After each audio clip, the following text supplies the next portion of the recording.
हम सभी जानते हैं कि व्यक्ति का मन बहुत चंचल होता है।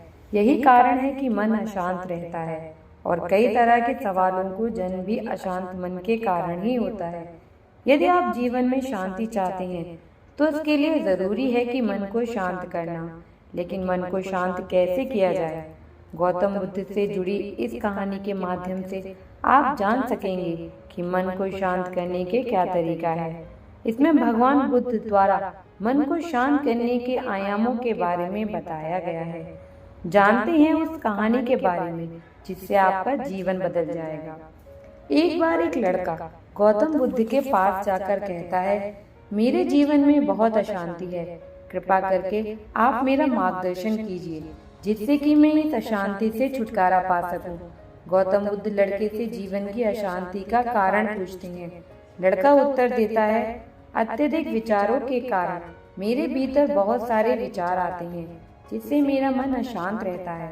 बुद्ध मुस्कुराते हुए कहते हैं, ऊपर आकाश की ओर देखो और बताओ कि तुम्हें सूर्य दिख रहा है। लड़का ऊपर देखता है और कहता है, हाँ मुझे धूप दिख रही है।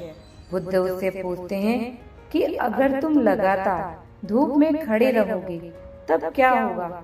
वह कहता है, मुझे अत्यधिक गर्मी लगेगी और शरीर में बेचैनी होगी। बुद्ध लड़के से कहते हैं, अगर धूप में खड़े रहने से तुम्हें गर्मी लगती है तो इसमें दोष किसका है, सूर्य के ताप का या तुम्हारा? लड़का को सोचने के बाद कहता है, इसका जवाब आप भी बताइए। बुद्ध कहते हैं, सूर्य का काम है ताप देना और ताप का काम है गर्मी लगना। ऐसे में तो दोष तुम्हारा ही है कि तुम धूप में जाकर खड़े हुए जिससे कि तुम्हें गर्मी लगी। तुम्हें अगर शीतलता चाहिए तो तुम्हें छांव में रहना होगा। ठीक इसी तरह चंचल मन का भी स्वभाव होता है विचारों और भावनाओं का जागृत करना। विचार क्षण भर के लिए होते हैं, लेकिन विचार से पैदा हुई भावनाएं देर तक टिकी रहती हैं। लेकिन यह तुम्हें निर्णय लेना है कि तुम्हें विचार और भावनाओं के साथ चलना है या अलग दिशा बनानी है। बुद्ध कहते हैं, मन को शांत करने के लिए तन के आयाम पर काम करना सबसे आसान तरीका है।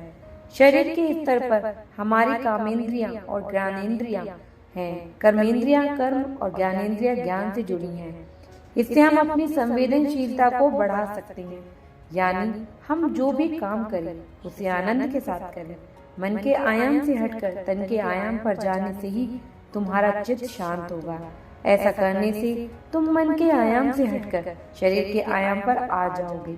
ठीक उसी तरह जैसे तुम धूप से हटकर छांव में आ सकते हो।